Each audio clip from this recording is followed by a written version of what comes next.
અવાજ જ કરવાનો છે ફોટો બોટો તો નહીં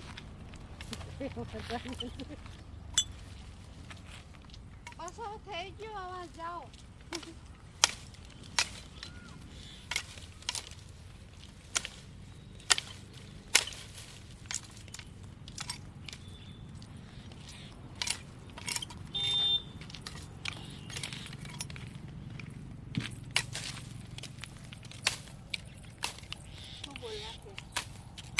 ખબર